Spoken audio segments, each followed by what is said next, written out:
Welcome to Trifecta Collective, Finding the Root, where we dive deep into understanding and addressing root causes of chronic health issues so you can help and find healing inside and out, now and forever. Hello and welcome to Trifecta Collective, Finding the Root. I'm Megan Abbott, owner and founder of the holistic health practice, Trifecta Collective. Welcome to the podcast. So today is a continuation of the last episode of anxiety and looking at anxiety through a little bit of a different lens, a holistic lens. And so if you didn't listen to part one, I highly recommend going back to part one. And I'm hoping I can get through the rest of my list here that I put together last week of things I want to talk about that can all contribute to just mental and emotional health struggles, specifically anxiety is really what I'm focusing on here. And I also really want today, and this is where I'm hoping I have enough time, which I think I will, in talking about things that I've seen work really well for me, well for, I would say most of our clients over the last 5 years plus have also dealt with anxiety and or other mental and emotional struggles. And I want to share a lot of different tools and strategies and different things besides looking at these bigger issues that I'm talking about as well that can all contribute to anxiety and mental and emotional health struggles. I also want to talk about some other different things that can also help, maybe some short-term support to help and some different options kind of looking into this. And also if you are thinking about coming off some different ways to support some of the rebound effects that can absolutely happen. And, we consistently have clients wanting to come off of these types of medications. And, I talked about my struggle coming off of these things and the fact that I went cold turkey because I didn't have support. And so I want to share some of these things that even if you are trying to come off of medication, these are some things that may also be very supportive for you as well. So I want to go back to just one piece that I talked about last week, and I just kind of ran out of time, and it's been on my list, but I want to talk about this too. And I also don't think this is something that is talked about a whole lot and that a lot of people understand. And so going back to gut health specifically when it comes to anxiety and different things like that. So we think about gut health a lot. We think about imbalances and all these things that we can do, both positive and maybe not so positive for our gut health. But also, there's a genetic component, sometimes, quote unquote, genetic or seemingly genetic component, where certain things are passed down generation to generation, especially gut issues. And I see this a lot with things like ulcerative colitis, specifically ulcerative colitis, lupus, even, which are both, by the way, autoimmune related. And yes, there's a genetic component to that. And no, it's not all genetic component. IBS, IBS is a really good one, and this will definitely fall into what I'm about to share. So when we think about gut health, so I think it's really important to understand that when we are birthed from our mothers, this is where we're getting or not getting a lot of our initial gut health. And so a lot of these gut issues that are seemingly passed down, sometimes actually they are, but not for the reasons that we think. It's not necessarily genetic, but really that our starting gut health is our mother's gut health, assuming we are birthed vaginally. So if our mother has a natural birth and that is how we are birthed, that is where we are getting our gut health. And that is one of the last things that happens when we come out is like we get that gut health from our mother. So it's really important to understand that if your mom's gut health, for whatever reason, was not in the best place at the time that she was giving birth to you, well, you're already starting at a little bit of a disadvantage. And once again, this is not about blaming her. This is also something that was not known for a while as well. It is very well researched now and very well studied and documented that this is what happens. So if we're getting gut health from our mother and her gut health isn't the best, we are also picking up on that. And we're starting at potentially a little bit of a disadvantage. And maybe we're put on antibiotics, especially I think my generation and up, a lot of us were just put on a lot of antibiotics. Whenever we got sick, it was just, here's an antibiotic, like every single time, which is where a lot of the antibiotic resistant issues have now come from. And I think it is different now. I think people just have a little bit more knowledge and education around this. I don't see it as often. And not saying antibiotics are bad by any stretch of the imagination, because like, thank goodness for Western medicine when it comes to acute issues. And we need to understand that also when it comes to viruses, antibiotics don't do anything. So assuming it is a bacterial issue and our body's having a hard time fighting it, thank goodness for antibiotics. Like, amazing, great, awesome.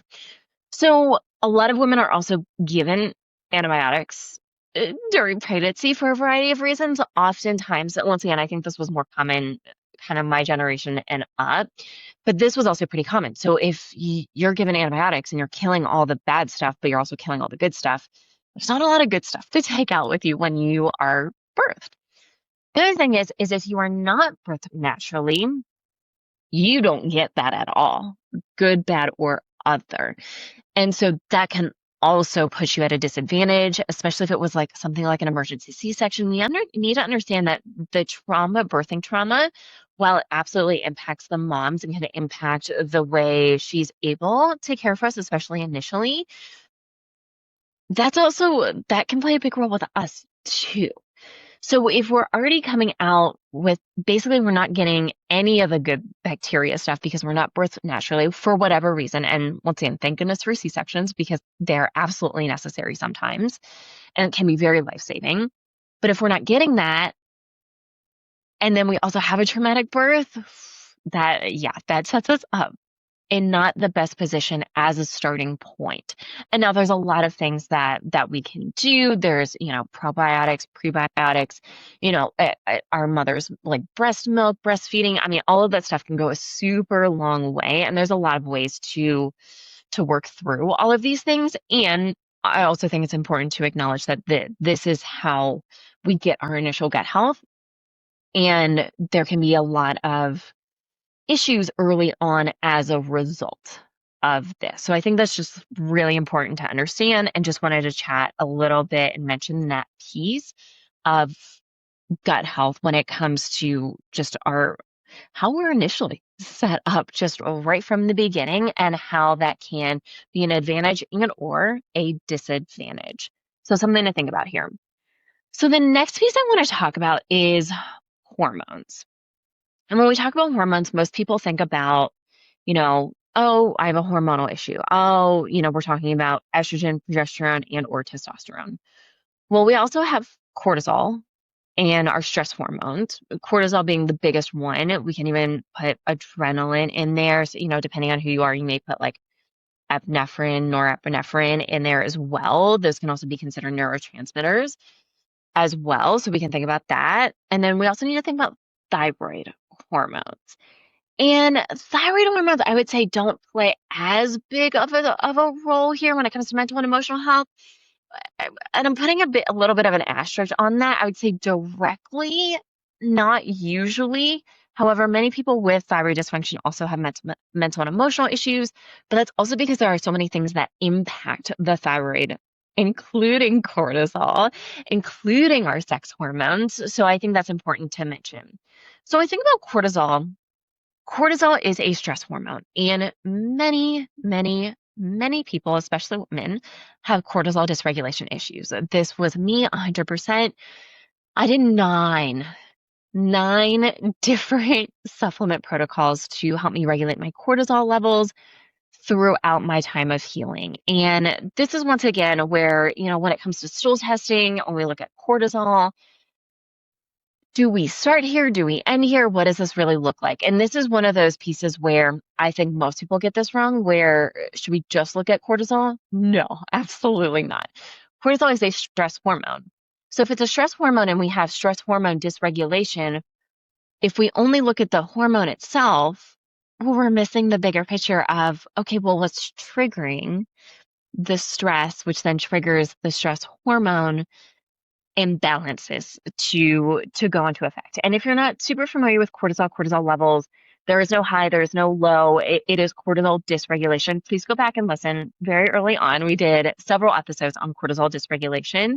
I highly recommend going back and listening to those because we talk all about cortisol dysregulation issues. And most people don't have a high or low issue. Most people have a cortisol curve issue, and we can see both high and lows. Within that, we can also, for me, I've had an opposite curve where I start low at the beginning of the day and it just increases throughout the day. I've also had a straight line where my cortisol is technically high when I wake up, but then it's low throughout the rest of the day, and then it starts to get high again because it's literally just a straight line. And I have a test result that shows like a straight line. I have a little upper blip for when I worked out that day, and then continuation of my just straight line.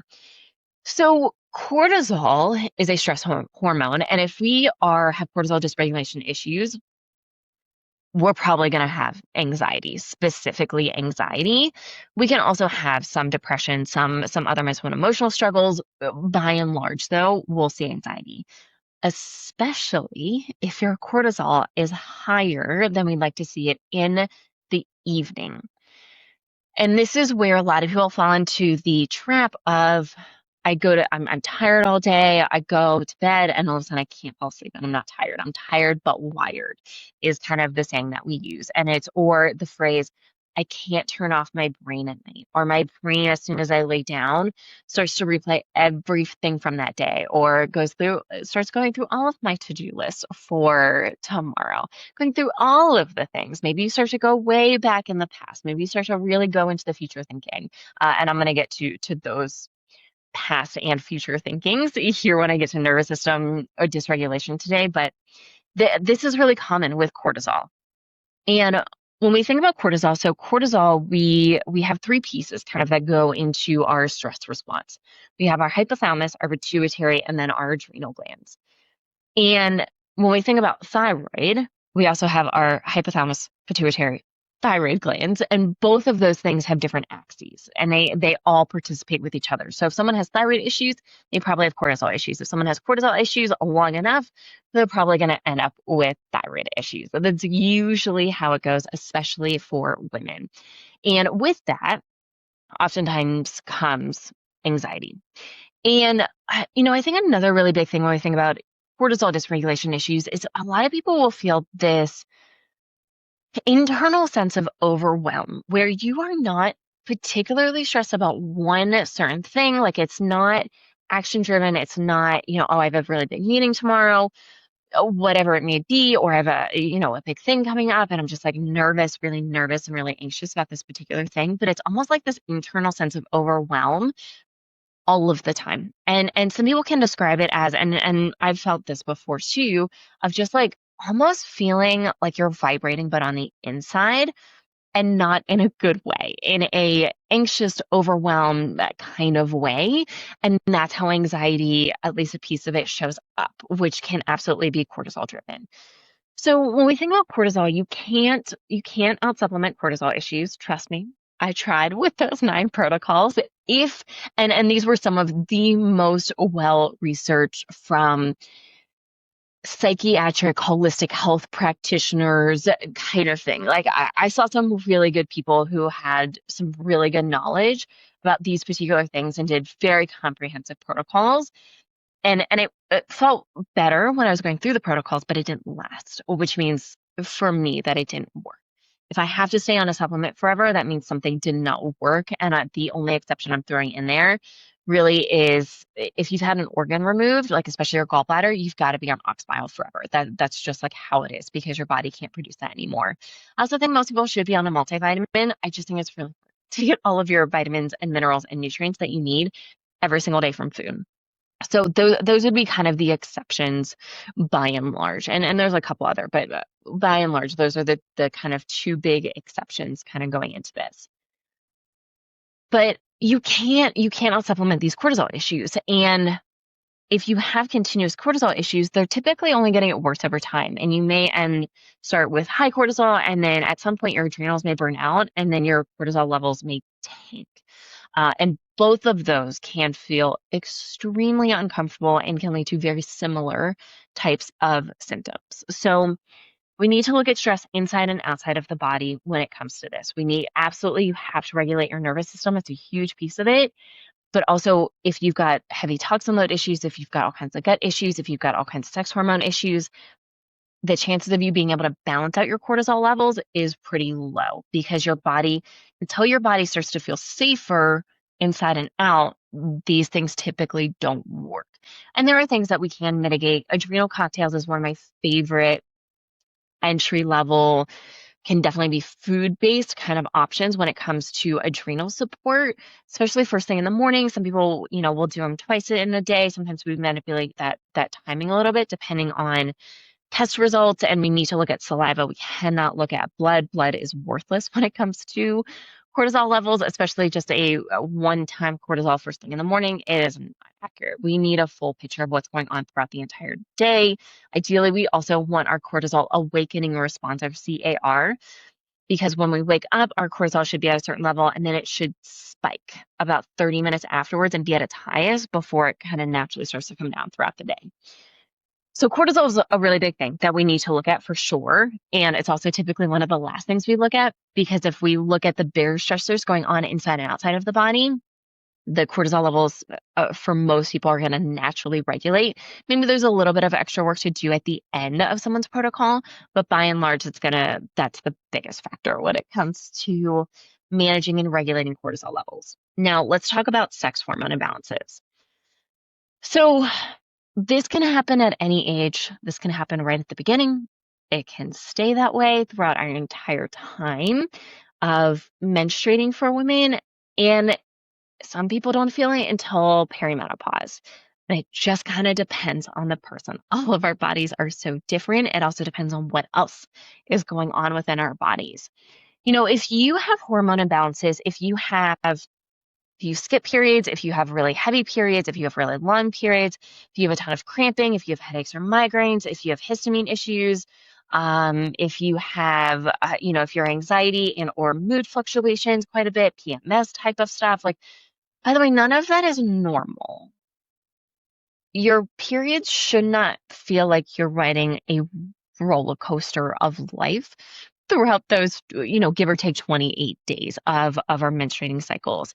Yes, there are changes. Yes, there are shifts. There are positives and things. I'm not going to say negatives, but other things to be aware of throughout our entire time as our cycle. And we also recorded a podcast episode about how do we look at this and what can we expect for most people when it comes to our cycles and what does that look like throughout our entire cycles. But especially when we get into perimenopause, and even when, for many women, not in perimenopause, but we have a lot of hormone imbalance issues that are typically driven by other things going on too. We can't just look at hormones either. We need to look at bigger things going on as well. But low progesterone plays a big role in our mental and emotional health. Estrogen and progesterone balance play a really big role. High or low estrogen through high or low estrogen, also in compared with progesterone, those things are different, by the way. Testosterone levels, low testosterone levels especially, can really impact women's mental and emotional health. And when we go into perimenopause, we start to see these shifts. And we've recorded several episodes on perimenopause at this point. So specifically, you can go back and listen to those. But a lot of times, as we're feeling the hormonal shifts, as our body's going through natural hormonal shifts through perimenopause, this is when things can really peak for a lot of women. And largely, it's not perimenopause itself. It's because your body at this point needs to go through a shift that is going to put some extra stress on your body. And most women are so burnt out when they get to this point that there is no wiggle room for any extra stress. And this is where perimenopause becomes a real problem. And this is, once again, perimenopause doesn't need a pill. It doesn't need supplements, doesn't need all of these things. It needs a bigger look as to what's your body going through right now? What kind of stress is your body dealing with? And how does your body need to be supported to reduce that stress so that it can handle that shift into perimenopause, which, by the way, does not have to be a nightmare. And it can be. Trust me, I've been there. I was on perimenopause before the age of 30. I also went into perimenopause again a few months ago. And I'm already back out of it, by the way. This cycle was really good, and I'm definitely like completely shifting out of it. And that's just because of external stress and other things, bigger things that I'm doing that impact hormones. But hormones absolutely impact mental and emotional health. Say if you're on hormonal birth control, and I'll even say if you're on any sort of birth control, that can also play a really big role here. Once again, no positive or negative, it is your choice whether you choose to go on birth control. Please just make sure you understand what you are getting into, positive and negative. And I think education is just the key piece here when it comes to making your own decision. Same thing with hysterectomies. If you get a full hysterectomy, you're going into full-blown menopause within a year, oftentimes less. And once again, like most doctors are not going to tell you that. Most doctors are going to tell you that's your only option moving forward, and it is not. And once again, if that is your choice, 100% go for it. Learn what's going to happen to your body. Learn how your body may need to be supported during that time and some things that you can do to help and support your body. We have done it plenty of times. If you ever need help, obviously we're here. And once again, education is the key here, just so you understand what's going on, because most of the time physicians are not going to tell you these things. And by the way, most of them don't know most of these things, which is a huge problem. They also don't have the time typically, because they're going through, patients every 5 or 10 minutes, and that's the business model of most doctors' offices. Where, in 5 minutes, it's hard to go through all of the, hey, by the way, like birth control is a class 1 carcinogenic. It's in the same class as asbestos and tobacco. I've never heard a doctor tell anyone that. And that's a real problem. And I know for me that I experienced, especially while I was on the pill, this was particularly big for me, that there were certain ones that I went through many throughout and this changed over the years, by the way. I was on birth control for 16 years, and this changed over time too, where I felt like all of a sudden I would hit like some really dark places, and I switched birth controls, and that was it. That was playing a really big role. So that's important to understand.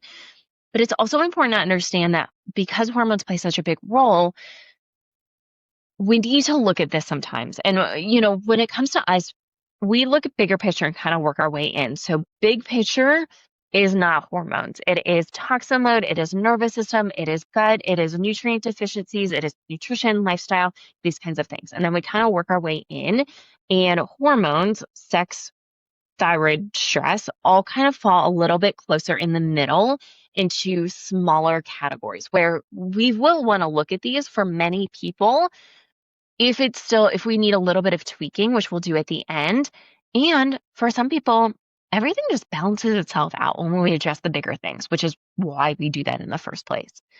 So when we look at these, we also need to understand, and I'm seeing a lot of coaches who are maybe not the most well-trained, and or men.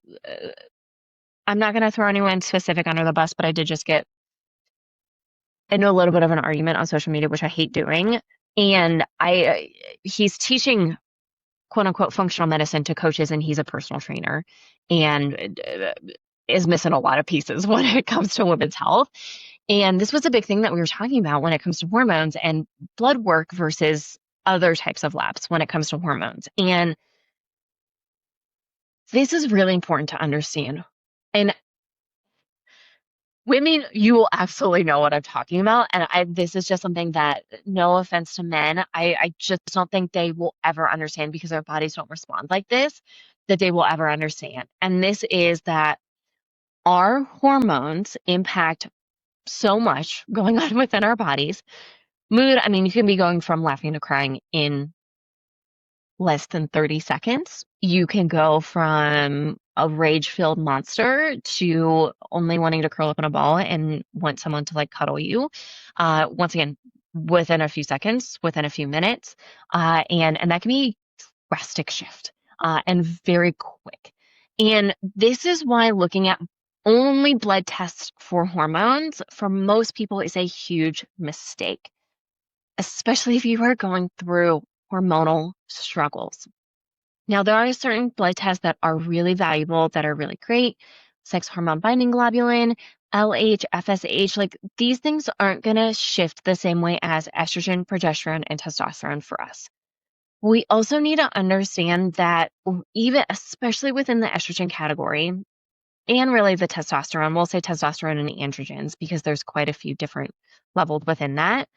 But especially our estrogen levels, there's a lot of different types of estrogen. There's also a lot of different pathways that all three of these can take, some of which are favorable, some of which are unfavorable. And all of that matters. And so looking at saliva or urine is way more accurate and gives us way more information when it comes to our hormone health. And because blood is a moment in time, which is fine for most things, by the way, most things are not fluctuating drastically on a day-to-day basis, on an hour-to-hour, minute-by-minute basis, but our hormones will. And this is why urine or saliva, which is giving us, when we think about urine, which is really the gold standard when it comes to like functional medicine hormone testing, this gives us hours worth of data. Urine is hours versus a moment in time with blood work. And when we take something like a Dutch test, the Dutch Complete is typically our favorite. We're taking multiple samples throughout the day on specific days. It is day 19 to 21 in our cycle. And we are specifically looking at that period of time because that's when most people are experiencing the most amount of issues, because our progesterone should be a little bit higher and our estrogen should be a little bit lower during that period of time post-ovulation, assuming someone is ovulating. And once again, blood tests for ovulation can, there are some different tests for different things, but if we're looking at broad spectrum hormones, urine or saliva is just going to give us more accurate information because we're getting more time periods of that as opposed to a moment in time where, maybe our progesterone is just low at that moment. Maybe our estrogen is high at that moment and is about to drop. So all of that stuff matters. So this is why we really if we're going to test hormones and really take a deep dive, we want to know where all of your hormone levels are. Different progesterone levels, different testosterone and androgen levels, different estrogen levels, and all of those pathways. We want to see what all of the pathways are doing because all of that also matters, not only in your hormone health, but also long-term health. There's one particular pathway that is very unfavorable that has been linked to cancer. So, that is a great pathway to be aware of. And if your body's using that, there's a lot that we can do to shift that and potentially limit the risk of you getting cancer, which why would we not want to do that? So, and once again, this is lower level priority because there's so many things that impact hormones. So we need to look at hormones. And I'll say a lot of times low progesterone is a big contributing factor, although I've seen I've seen everything across the board. I've seen low estrogen, high progesterone. I've seen low everything. I've seen high testosterone, low estrogen, and progesterone. I mean, I've seen it all, and it all makes a big difference when we look at this.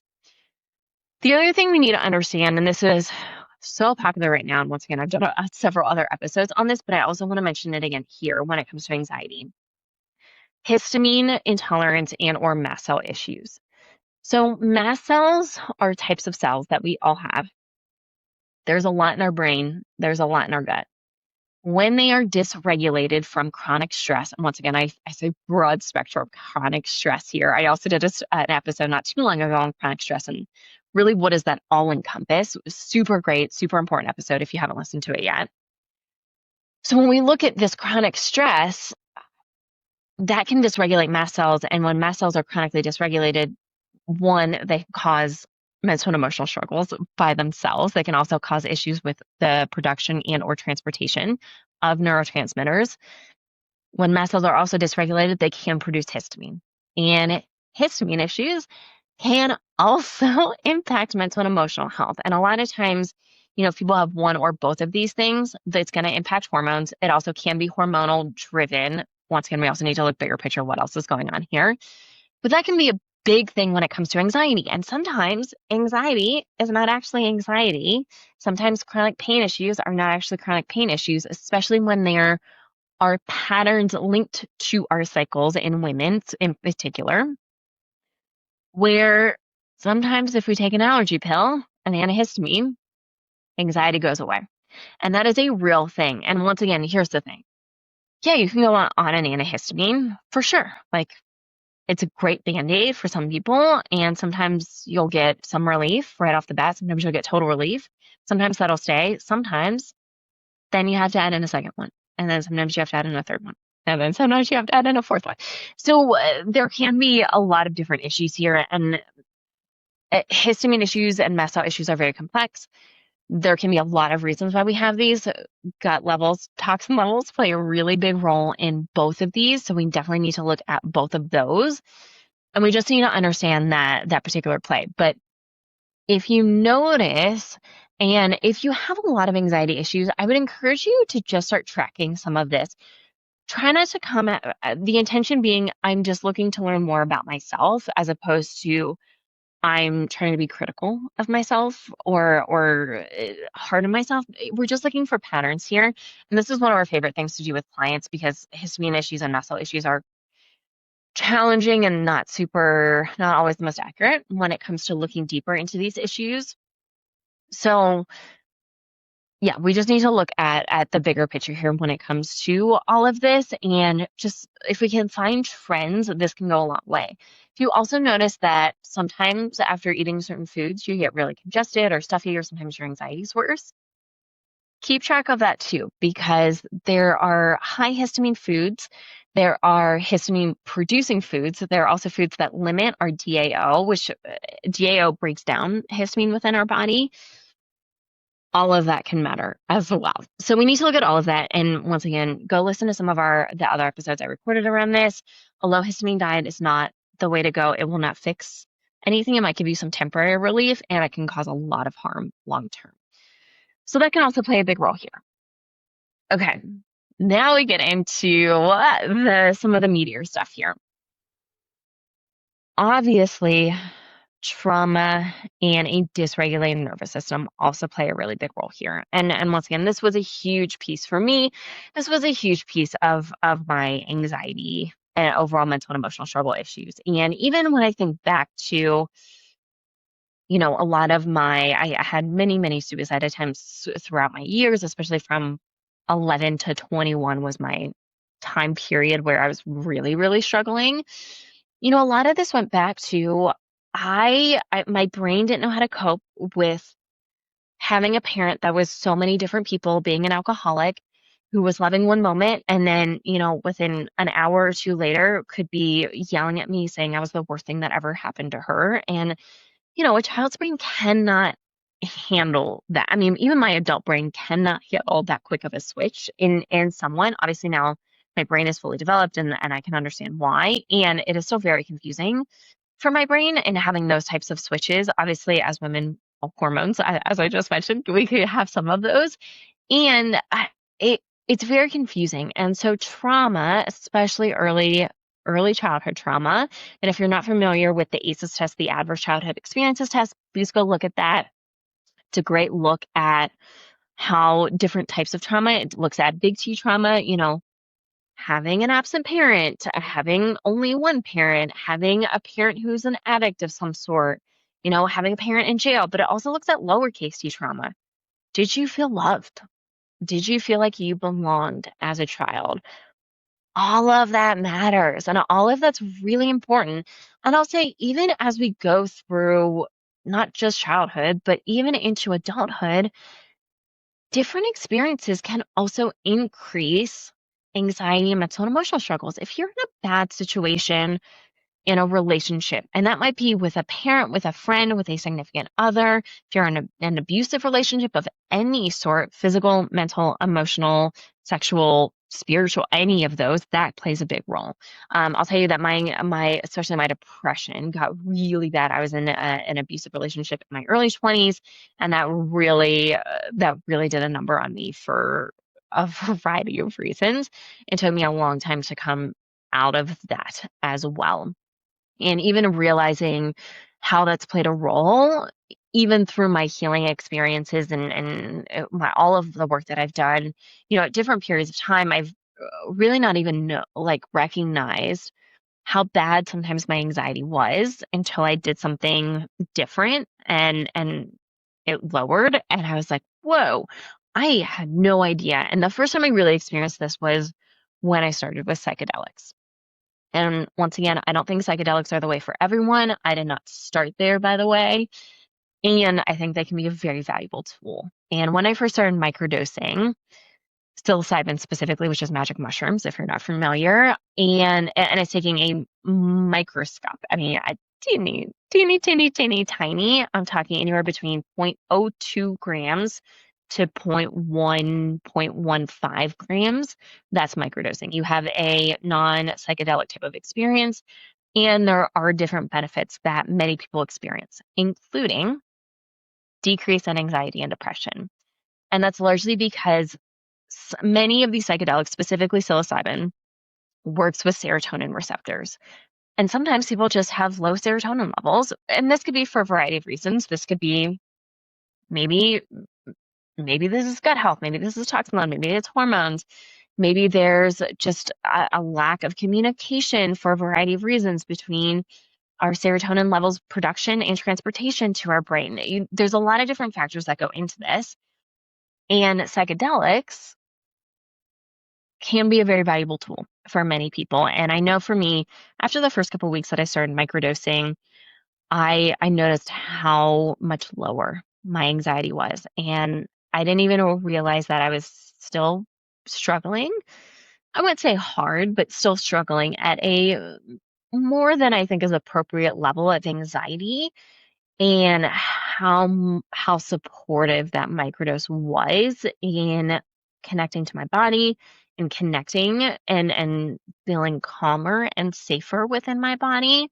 And it was a huge tool and has continued to be a huge tool. I'll tell you, even after, any of my larger journey experiences in any of the psychedelics, at this point that I've tried, and I've done um, mushrooms, so psilocybin, MDMA, Kana, ayahuasca, and Wachuma are the major ones that I've done. I've also done ketamine, and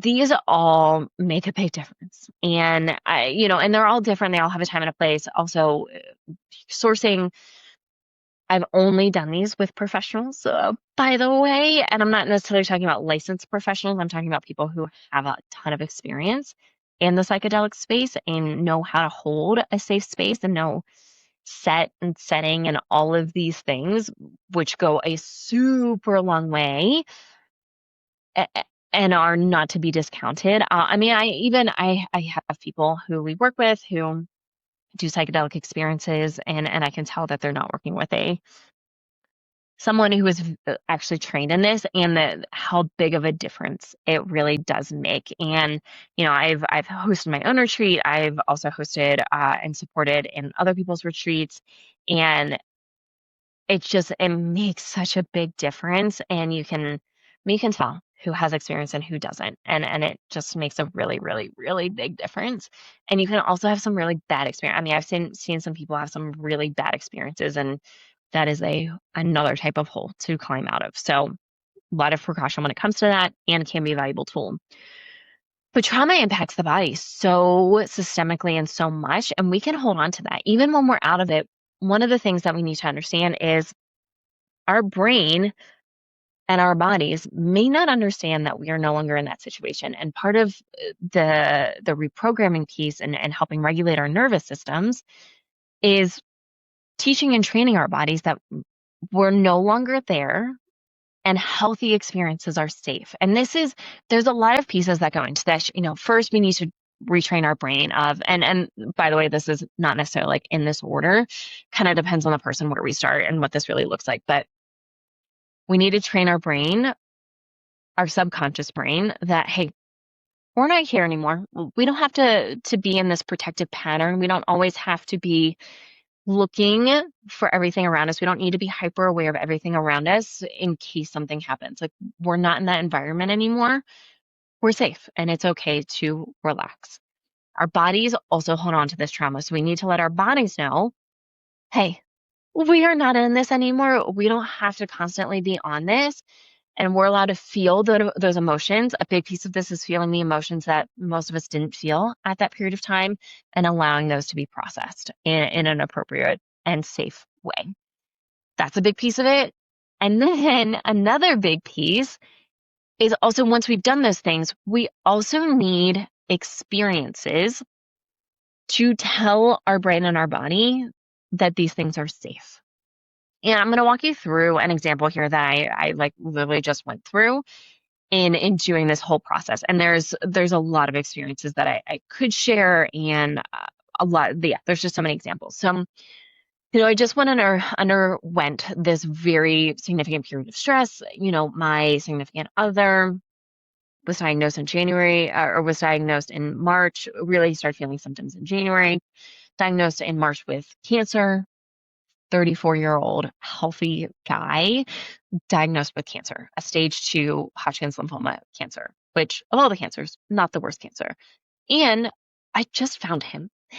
We just got into a relationship last year, and this is my first very, very healed relationship.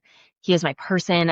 There is such a deep connection, a deep sense of safety and comfort when it comes to him, that I mean, just the amount of devastation and feelings of loss of, oh my gosh, I might lose him, fear, sadness, grief, freaking out, all of those things coming up. And then going through this cancer treatment where it was every other week we're going to the hospital to get a chemo infusion. It's a lot. Today would have been round number 13 if we had to go for a round number 13. And I'll tell you, over the weekend, my body was feeling it. My body was like, oh, do we have to get ready to go do this again? And keep in mind, about a week before his last round, I started doing the work of retraining my brain, telling my body, hey, the last round's in a week. We are done after this. Like, this is it. This is the last time. He'll be sick for, his 7 to 12 days, and then he's going to come out of it, and then he gets to stay out of it, and we don't have to go back. And I felt the day after his last round, I felt an immediate shift, and I wrote about that in the newsletter, and I talked about it in something else. I can't remember if it was the last podcast episode or something else, but I talked about that, and I felt, man, just a huge just a weight off my shoulders, just a huge sense of relief, literally the day after. And that's largely, I think, because I was starting to tell my brain and my body, hey, we're coming out of this. We're coming out of this like this last time. Like, we're done after this.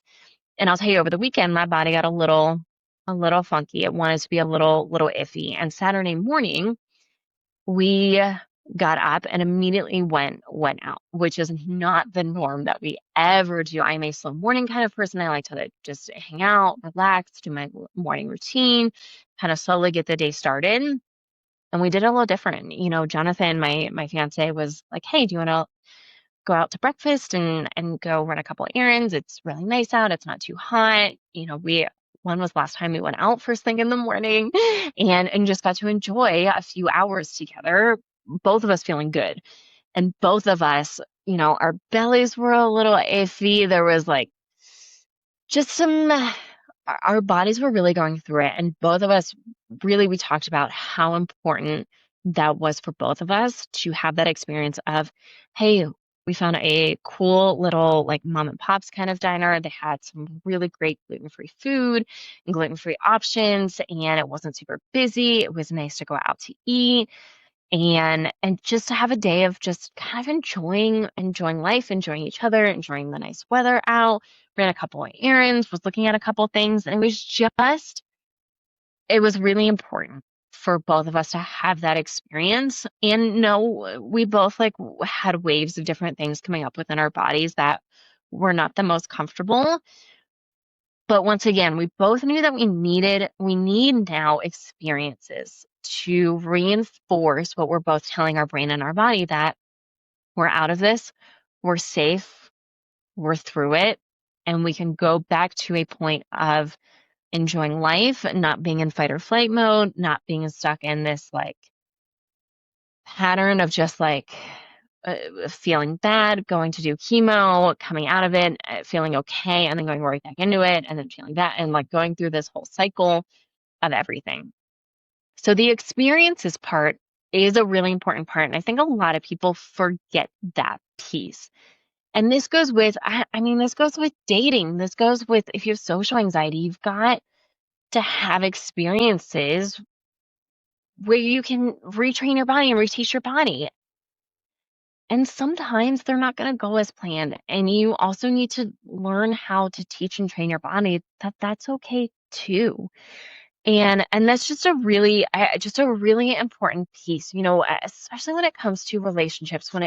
For some people that is being vulnerable in a relationship. For some people that's personal touch and feeling truly connected and feeling comforted with touch, and I'm talking non-sexual touch, by the way, although sex can also be a big piece of this, especially people with a history of sexual trauma was a big piece for me, by the way. I know I've talked a little bit about that before, and I'm working on getting someone on here.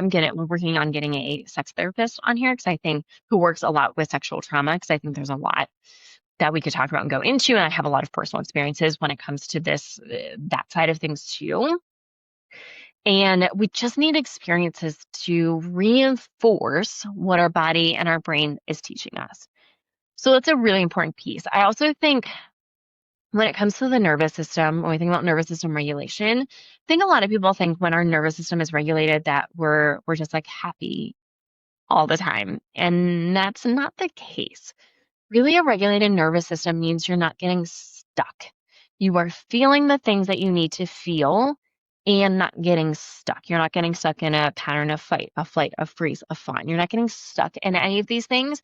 You're able to just like move in and out as feelings come up, as situations come up.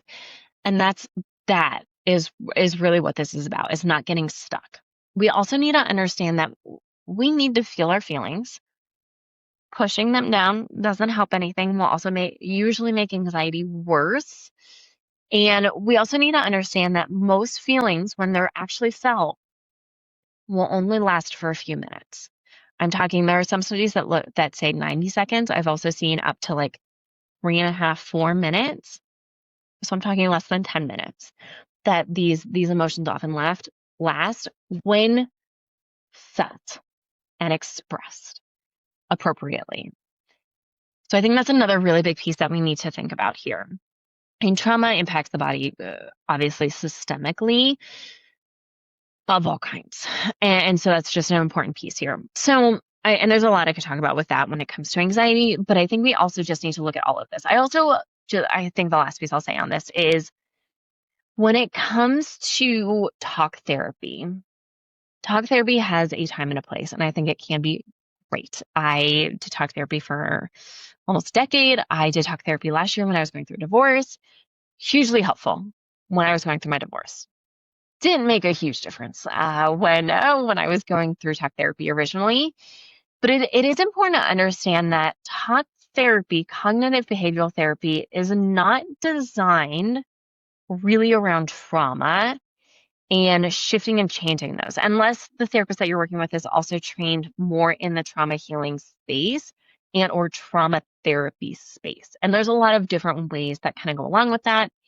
The most effective that I've found for most people that I can compare to psychedelic work, which for me has been just completely life-changing in so many ways, but especially when it came to mental and emotional health and my nervous system and my systemic health, and I mean just so many things overall. And once again, psychedelics don't do everything. They are a tool. A lot of it's setting and also the integration work that comes after that.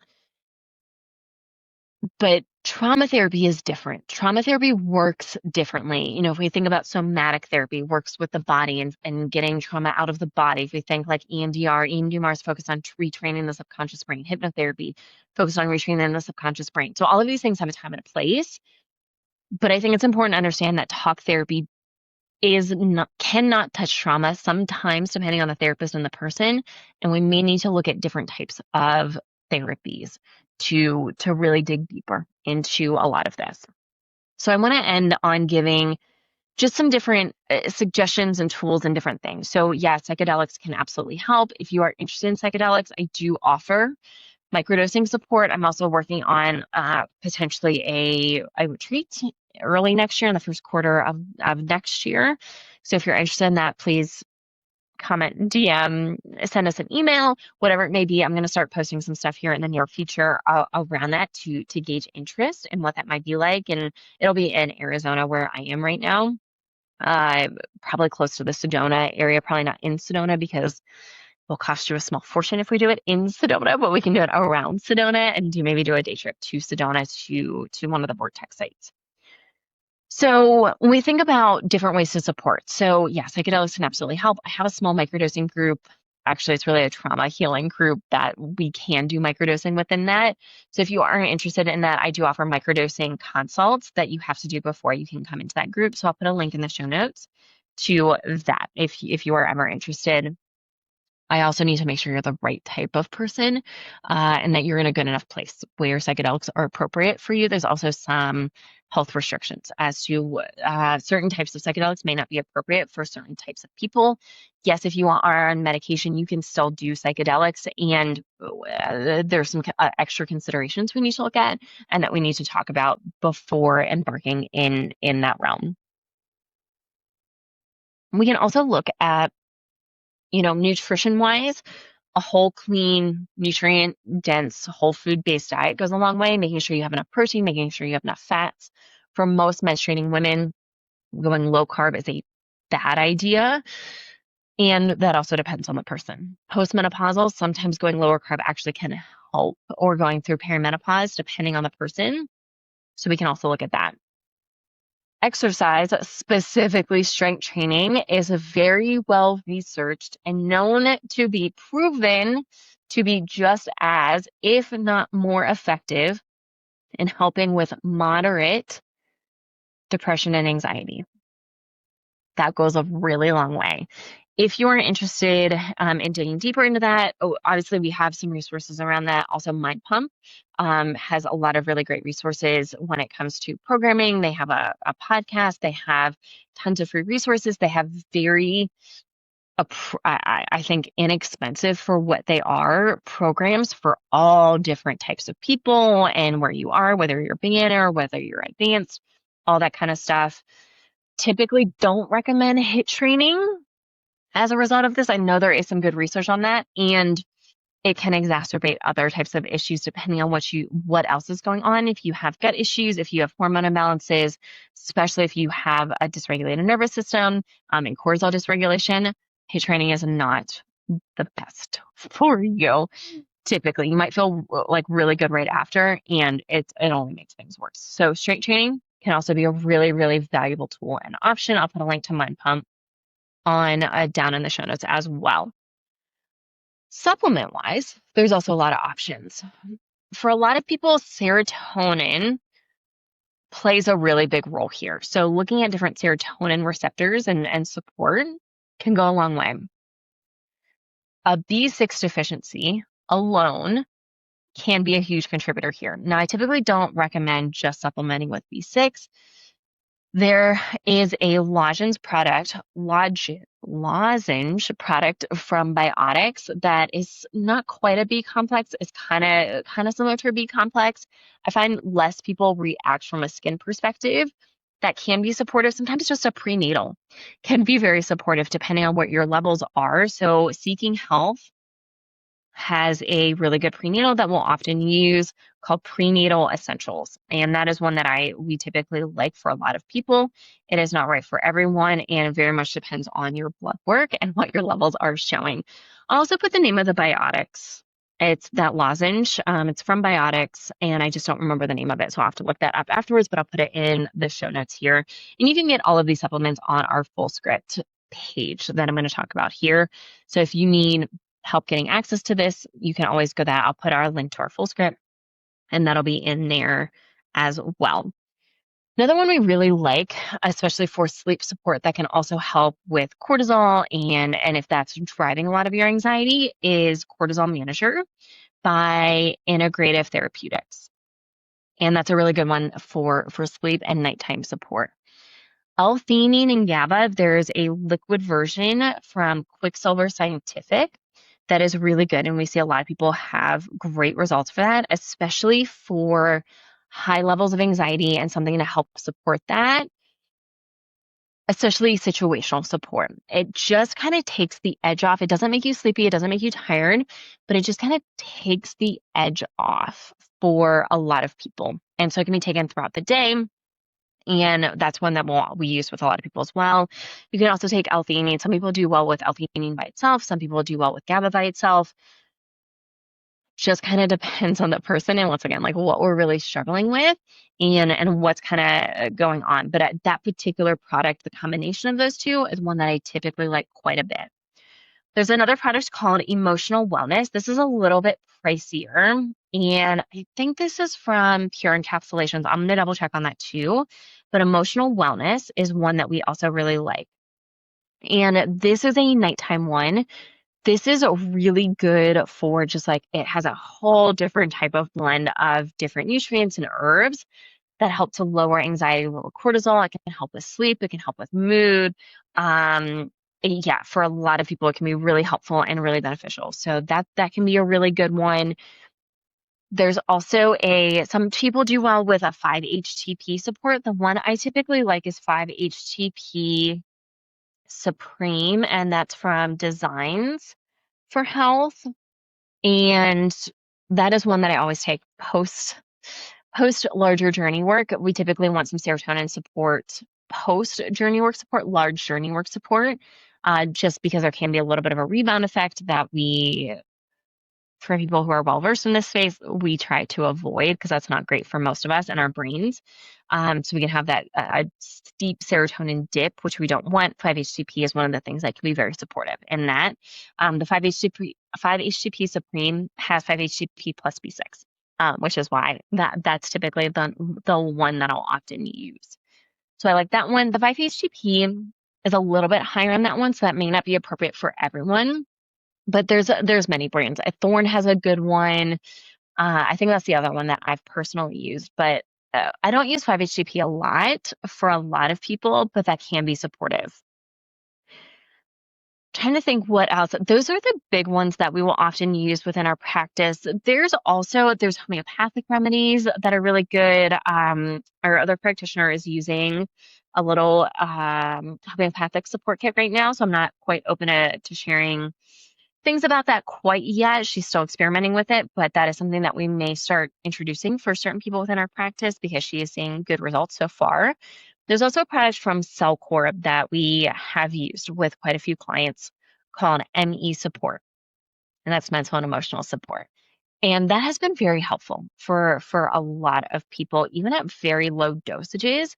So that can be a really good option too. You do need access to CellCorp products, and if you need help with that, obviously just reach out to us directly. We're not allowed to share our link publicly, which is why I can't just link it in our show notes. We're not allowed to. So if you need access to that, just send us an email and we can or comment on anything, and we'll be more than happy to share and give you some support along those lines. So any and all of those things can be very helpful and very supportive. I'll also say breath work, meditation, journaling, somatic work, TRE, which is trauma releasing exercises, all tapping, all of these things can also be highly, highly effective and also free. There's also, breathwork classes, sound baths can be really helpful for a lot of people. There's, even binaural beats can be really helpful for a lot of people. I recommend that a lot. Essential oils. Lavender can be very, very soothing and helpful. It just makes sure you get good quality essential oils. there's a lot of other really basic things that can be very helpful and supportive if you are struggling with anxiety. And once again, medication is an option for a lot of people if you choose to do that. Once again, just know the options. Most people are not aware of the side effects coming off of it, which I think is the most important thing when it comes to that is what is it going to look like if I want to come off of this at some point? What are potential side effects and what does that really look like? We just had someone who was tapered off and tapered off within 3 weeks, which for me is way too fast. And I mean, once again, I typically like to take 3 months to come off of something. And once again, she experienced in my opinion, the most negative side effect, which is the brain zaps. And that's really tough. The rebound headaches and migraines for some people is the worst. The rebound anxiety can be worse for some people. And these are all temporary and they can last some time. So there's a lot of different options in helping to support the body. There's also things like craniosacral therapy, somatic types of therapy, even working with someone experienced in the trauma healing space that works with fascia. That can go a super long way. There's just a lot of different tools and options. Supplements can be good for some people. More of the certainly for everyone, some of the nervous system regulation work can be really helpful. And it just kind of depends on the person. And what I encourage people typically to do with this kind of work is try out several different types. See what resonates with you, see what feels most effective for you, and also be open to switching things up. For me, sometimes meditation has been more helpful. Sometimes breath work or being out in nature has been more helpful. For other times, listening to music, listening to binaural beats has been more helpful. And so there's a lot of different things that can be helpful. And so don't be afraid to try a bunch, and also don't be afraid to switch things up as needed. So I think that's a good point to wrap up.